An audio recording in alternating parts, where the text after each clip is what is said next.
अरे राजू बेटा, जरा इधर तो आना। पीने के लिए एक गिलास पानी तो ला देना। राजू, ओ राजू। देवकी जी अपने पोते राजू को आवाज लगाती रह गई, लेकिन राजू अपनी दादी माँ की बात को अनसुना करते हुए बाहर खेलने दौड़ गया। देवकी जी ने अपनी बहू को आवाज लगाई, लेकिन दोनों बहू में से किसी एक ने भी आना जरूरी नहीं समझा। देवकी जी के पति का देहांत हुए 7 महीने हो चुके थे। पति की मृत्यु के बाद वो अब बिल्कुल अकेली पड़ गई थी। देवकी जी के 2 बेटे और एक बेटी है। बेटी की शादी अच्छे खानदान में करके वह उसकी जिम्मेदारी से मुक्त हो चुकी है। दोनों बेटे भी शादीशुदा है। बड़े बेटे राजेश की पत्नी रजनी और छोटे बेटे अमन की पत्नी अमृता है। दोनों के एक एक बेटे हैं।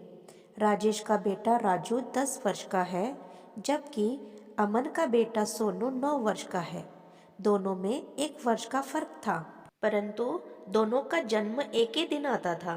घर में सभी लोग अपना ख्याल स्वयं रख सकते थे, लेकिन यदि घर में किसी को सहारे की आवश्यकता थी तो वो थी देवकी जी, जिनकी ढलती उम्र के साथ शरीर की ताकत और हड्डियों में जान कम होती जा रही थी। अपने घर के आंगन में चारपाई पर देवकी जी अकेली बैठी हुई थी और खुद को बहुत लाचार महसूस कर रही थी। बैठे बैठे सोच रही थी कि यह तो कुदरत का नियम है कि जैसे जैसे नई पीढ़ी के शरीर में ताकत बढ़ती है, वैसे ही पुरानी पीढ़ी कमजोर और लाचार होती जाती है।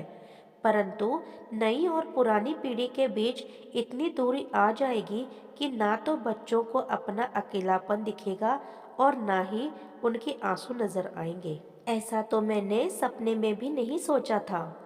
जब 7 महीने पहले उनके पति की मृत्यु हुई थी, तब दोनों बेटे और बहुएं बहुत खूब सेवा कर रहे थे। कुछ ही दिन बीते थे जब दोनों बेटे ने आकर कहा, माँ, हमारा इन 2 कमरों में कैसे गुजारा हो पाएगा? अब बच्चे भी बड़े हो रहे हैं, उन्हें भी तो पढ़ाई करने के लिए अलग कमरा चाहिए। पिताजी तो कुछ किए बगैर ही स्वर्गवासी हो गए। अब आप ही कुछ बताइए। बेटी की यह बात सुनकर देवकी जी हैरान रह गई और पूछने लगी, लेकिन बेटा, तुम कहना क्या चाहते हो? मैं क्या कर सकती हूँ? मेरे पास तो इतने पैसे भी नहीं हैं कि मैं मकान पर खर्चा कर सकूं। तभी उनका छोटा बेटा बोला, माँ, पिताजी ने सारी जमीन जायदाद आपके नाम कर दी थी। आपकी जो गांव वाली जमीन रखी है, उनकी तो आप ही मालकिन है। माँ, आप उस जमीन का आधा हिस्सा बेच दीजिए। उसे बेचकर जो पैसे मिलेंगे, उससे हम ऊपर के 2 मंजिल बनवा लेंगे। फिर बड़े बेटे ने कहा, माँ, आप ही सोचिए कि हमारे बच्चे भी अब बड़े हो रहे हैं, जगह की कितनी कमी हो चुकी है। और फिर कभी कभार बच्चों के दोस्त भी आ जाते हैं, या कभी उन दोनों का जन्मदिन मनाना होता है, तो जगह कम होने के कारण उन्हें भी शर्मिंदा होना पड़ता है। बेटों के इतने आग्रह करने के बाद देवकी जी सोच में पड़ गई। फिर सोचने लगी कि आज हो या कल, आखिर यह सब कुछ बच्चों का ही तो है।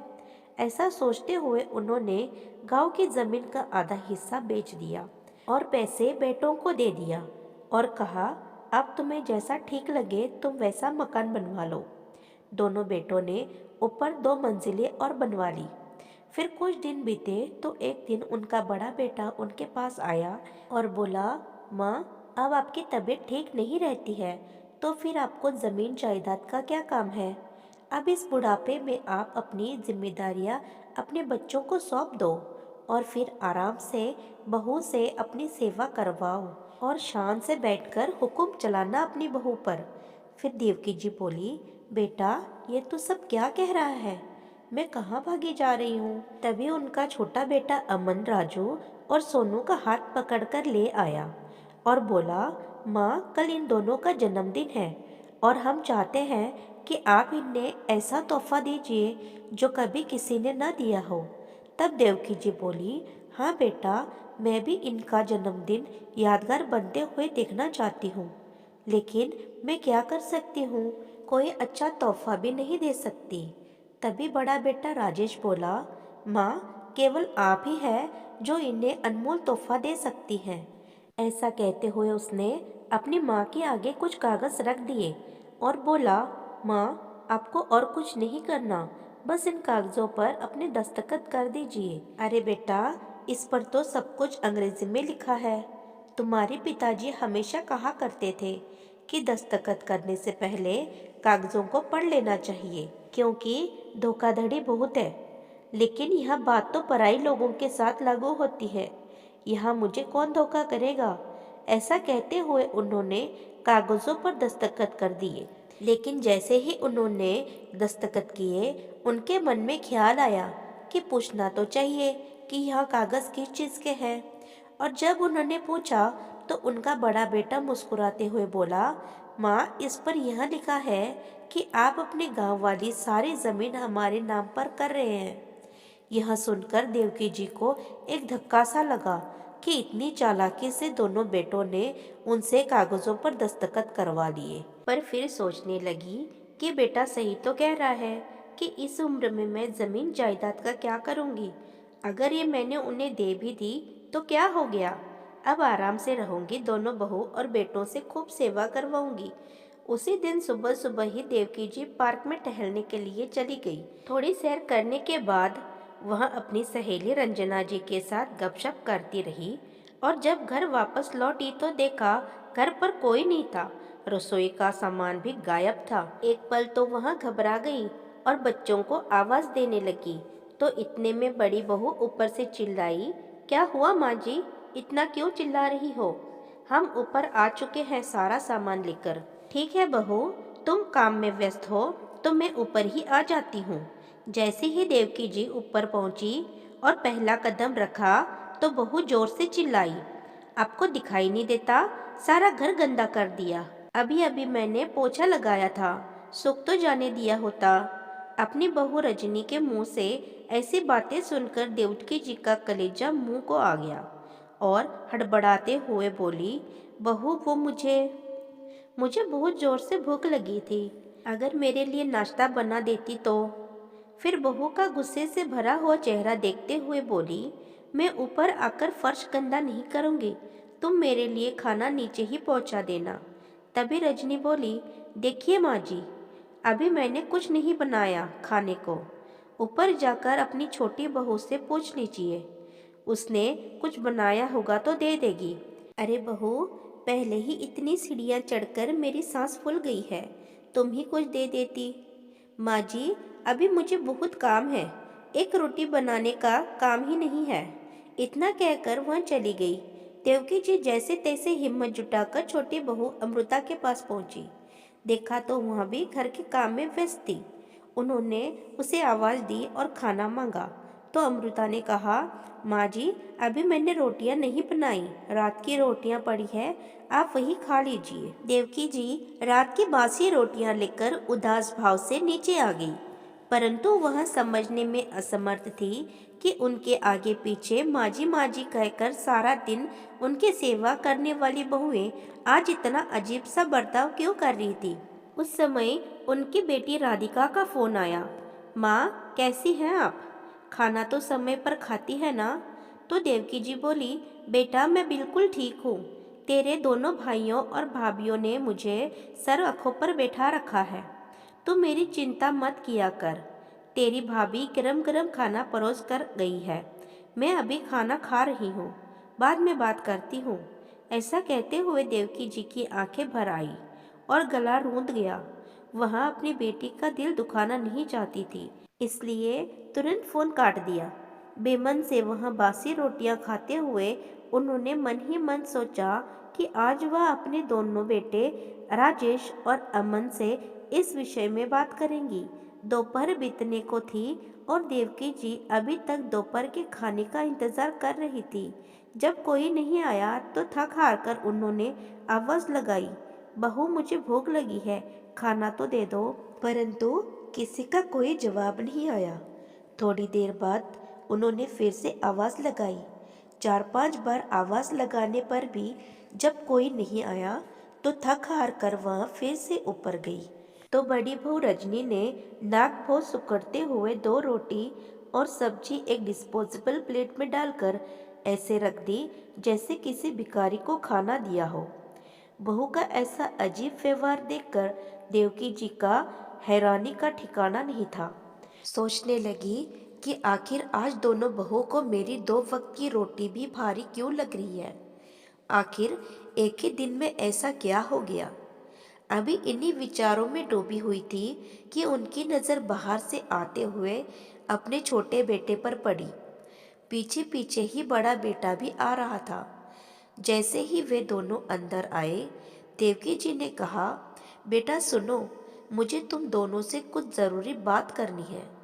तभी छोटा बेटा बोला, माँ जो भी बात करनी है बाद में कीजिएगा, मैं अभी बहुत थका हुआ हूँ। बड़े बेटे ने भी कहा, माँ आपको तो कोई काम नहीं है, हम थके हुए आते हैं और आप आते ही। इतना कहते कहते वह दोनों अपने कमरे में चले गए। देवकी जी अपना सा मुंह लेकर वहीं बैठी रह गई। उन्हें रात भर नींद नहीं आई। अगले दिन सुबह उठकर उन्होंने अपने बेटे से बात करने की सोची और सीढ़ियां चढ़कर ऊपर चली गई।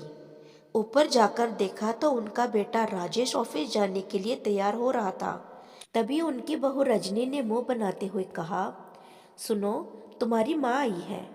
देवकी जी यह सुनकर हैरान रह गई और बोली, ये क्या बात हुई बहू, क्या मैं तुम्हारी कुछ नहीं लगती। तभी राजेश बोला, क्या माँ, इसमें इतना नाराज होने वाली क्या बात है। फिर देवकी जी बोली, बेटा बात क्या है, कल से बहू का व्यवहार भी बदला हुआ है और तुम भी इतना अजीब व्यवहार कर रहे हो। क्या माँ, आप भी सुबह सुबह फालतू ड्रामा करने लगी। छोटी सी बात का पतंगड़ बनाने में जरा भी देर नहीं करती। तभी उनकी बहू चिल्लाई, सुन लिया, अब जाइए यहाँ से, नाश्ता करने दीजिए इन्हें। देवकी जी जस के तस खड़ी रह गई। बहू की तेज आवाज सुनकर तो जैसे उनके हाथ पांव सुन्न पड़ गए थे। उन्हें ऐसा लगा कि जैसे वहां किसी बुरे सपने से जागी हो। देवकी जी बेइज्जत होकर बड़ी बहू के कमरे से बाहर निकल आई। वह बहुत ज्यादा डर गई थी, लेकिन उन्हें भूख लगी थी, इसलिए हिम्मत करके ऊपर छोटे बेटे के पास चली गई। दरवाज़ा खुला था। उन्होंने आवाज़ दी, लेकिन कोई नहीं आया, तो वह अंदर जाकर बैठ गई। उनके बेटे अमन ने उन्हें देखा तो रसोई घर से 2 रोटियां लाकर उन्हें दे दी। अभी देवकी जी ने पहला टुकड़ा मुंह में डाला ही था, इतने में छोटी बहू भी कमरे से बाहर आ गई और बोली, माँ जी आप यहाँ कैसे। अपनी बहू के इस सवाल को सुनकर उनकी आंखें भर आई।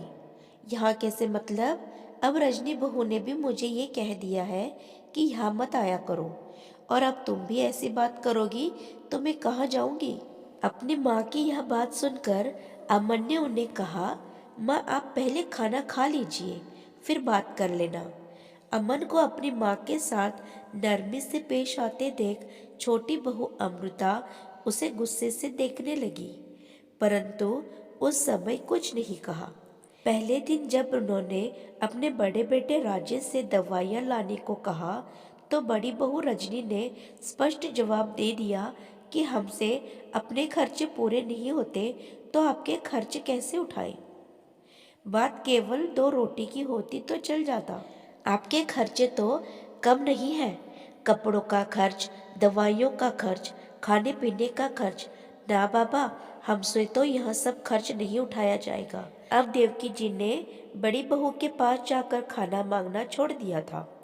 अब दोनों समय का खाना छोटी बहू के यहाँ से ही खाना पड़ता था। कुछ दिन ऐसे ही चलता रहा। एक दिन जब देवकी जी खाना खाने के लिए अपनी छोटी बहू के पास जा रही थी, तभी उन्हें छोटी बहू अमृता की आवाज़ आई। वह अपने पति से झगड़ रही थी। कुछ सीखो अपने बड़े भैया और बड़ी भाभी से। उन्होंने तो अपना पल्ला झाड़ लिया और हमारे मत्थे मार दिया आपकी माँ को। हमारे खर्च पहले ही कुछ कम है क्या। तभी अमन बोला, तुम्हारी बात ठीक है अमृता, जब बड़े भैया अपनी जिम्मेदारी नहीं निभा रहे तो फिर माँ का सारा बोझ हम ही क्यों उठाए। मैं बड़े भैया से बात करके उन्हें वृद्धाश्रम भेजने का इंतजाम करता हूँ। बेचारी देवकी जी ये सुनकर तो जैसे उनके पैरों तले से जमीन ही खिसक गई और वो वहाँ से वापस नीचे आ गई। अब किसी बेटे बहू के पास दोबारा जाने की उनकी हिम्मत नहीं हो रही थी। आज उनकी बर्दाश्त की हद खत्म होती जा रही थी, क्योंकि उन्हें खाना खिलाना तो दूर, अब कोई उन्हें इस घर में देखना भी नहीं चाहता था। वह अकेले ठुकराई हुई सी आंगन की चारपाई पर बैठी रही। सभी का आंगन में से आना जाना चलता रहा, परंतु किसी के पास इतना समय नहीं था कि अपनी बूढ़ी माँ के पास 2 पल के लिए बैठे। जब बेटे और बहू ने ही अपनी जिम्मेदारी से पल्ला झाड़ लिया था, तो फिर वह अपने पोतों से क्या उम्मीद करती। आखिर वह भी तो अपने माता पिता के ही नक्शे कदम पर चल रहे थे। इतने बड़े परिवार के होते हुए भी देवकी जी अकेलापन और भूखमरी के मार झेल रही थी। आज बगैर कुछ खाए पिए वह टहलने के लिए निकल गई, तो उनकी सहेली रंजना जी ने महसूस किया कि वह कुछ गुमसुम सी है। थोड़ी देर तो उन्होंने सोचा कि वह खुद ही बता देगी, परंतु जब देवकी जी ने कुछ नहीं बताया, तो रंजना जी ने ही उनकी परेशानी का कारण पूछा।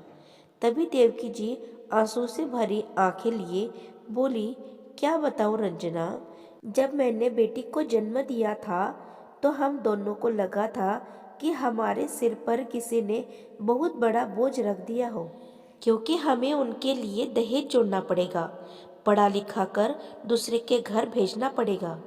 लेकिन जब मेरे घर एक के बाद एक 2 बेटे पैदा हुए थे, तब तो मैं बहुत खुश हुई, और उनके पिताजी का तो सीना गर्व से चौड़ा हो गया था।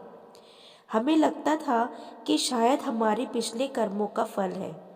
पिछले जन्म शायद हमने मोती दान किए होंगे, जो इस जन्म में ये कृपा बरस रही है। और मुझे ऐसा महसूस हुआ था कि जैसे मैंने तो गंगा नहा लिया हो। बेटों के साथ तो मेरा बुढ़ापा आराम से कटेगा और वह मेरे बुढ़ापे की लाठी बनेगी। मैंने तो पूरी उम्र इसी खुशफहमी में बिता दी।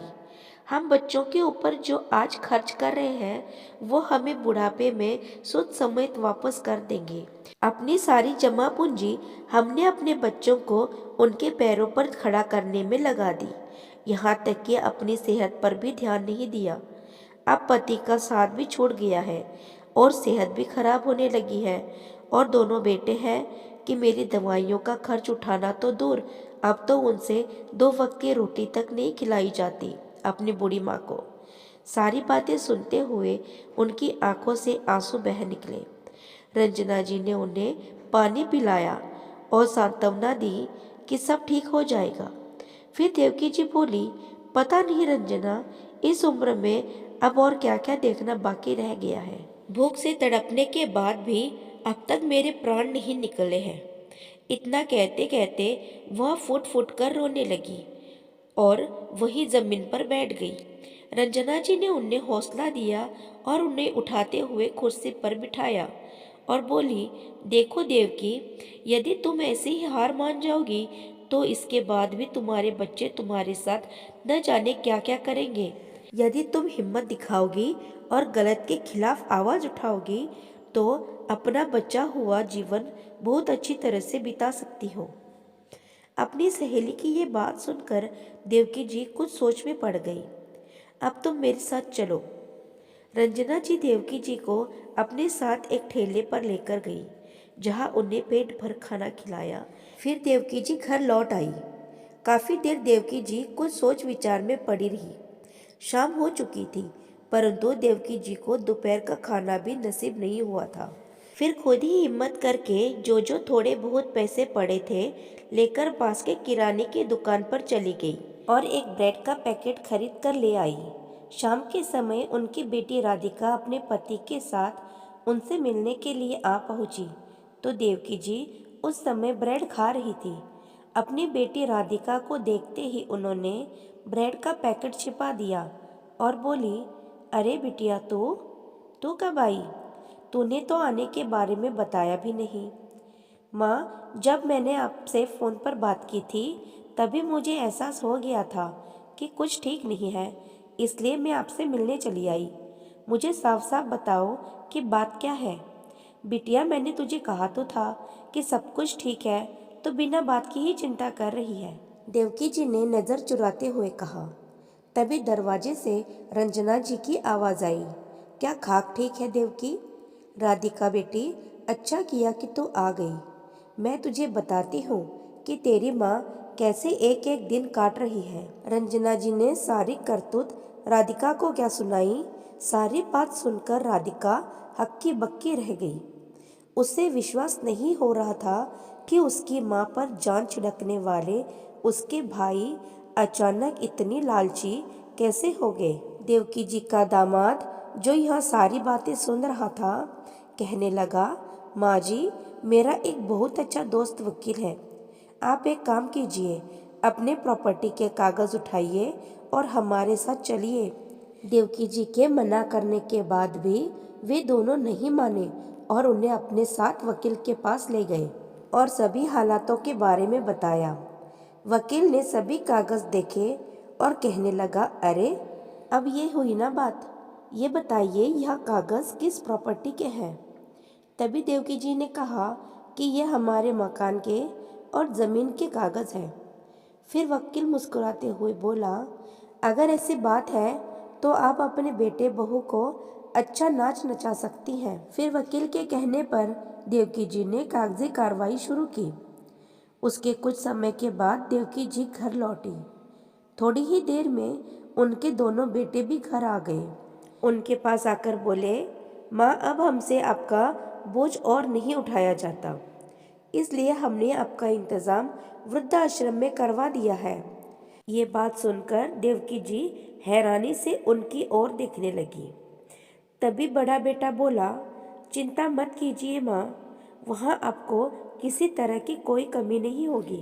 अभी ये बात चल ही रही थी कि राधिका और उसका पति वकील के साथ उनके सामने हाजिर हो गए।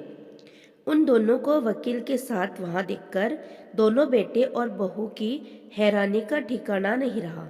बड़ा बेटा बोला, ये सब क्या तमाशा है, तुम लोग यहाँ वकील के साथ? फिर बड़े बेटे ने कहा, अच्छा, अब समझ में आया कि माँ की संपत्ति में तुझे और जीजा जी को भी अपना हिस्सा चाहिए, इसलिए वकील को लेकर आई हो।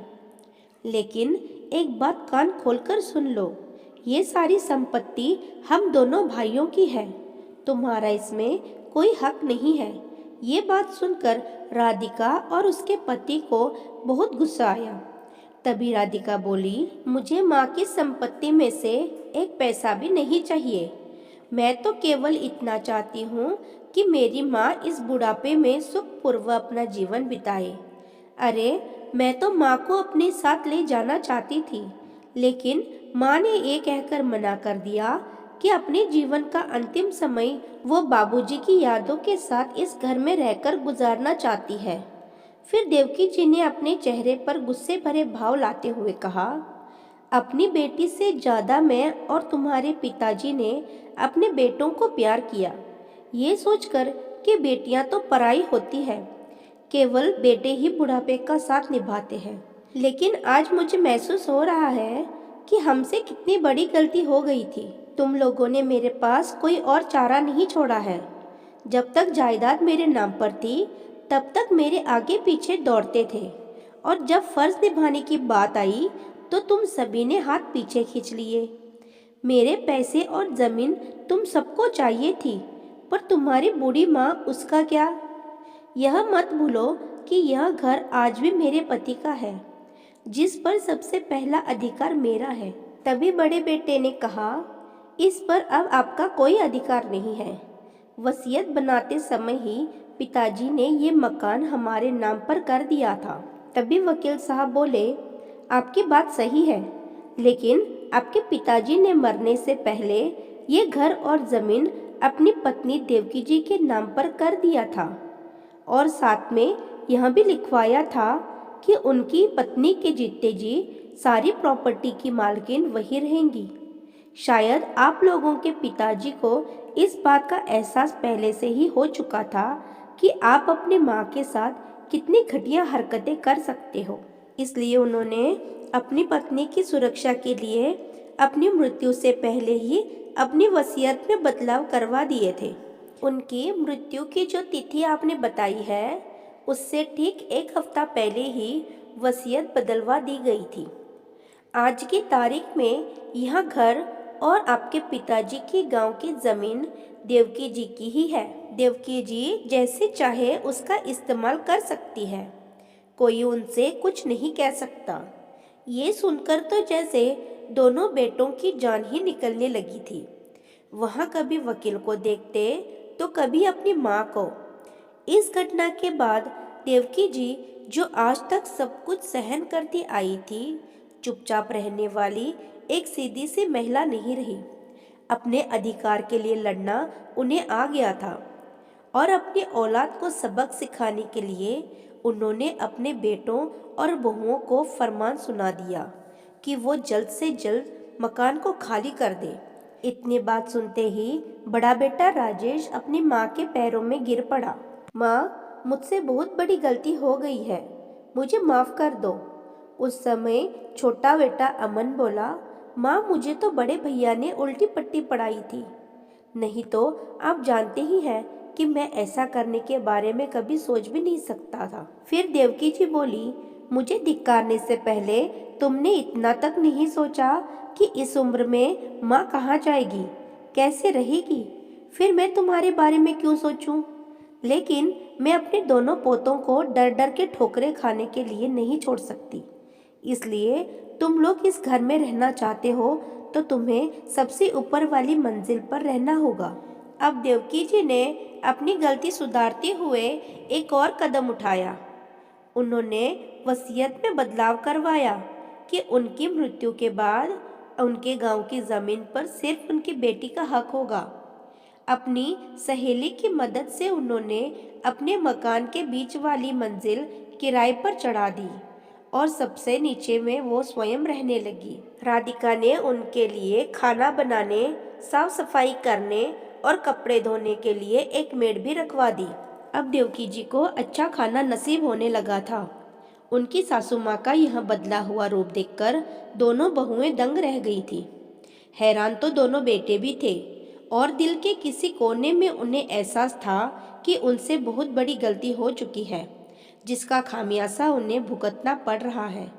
तो दोस्तों, आपको ये कहानी कैसी लगी कमेंट कर ज़रूर बताएं। अगर आपको ये कहानी पसंद आई हो तो प्लीज़ मेरे चैनल को सब्सक्राइब करना ना भूलिएगा। धन्यवाद।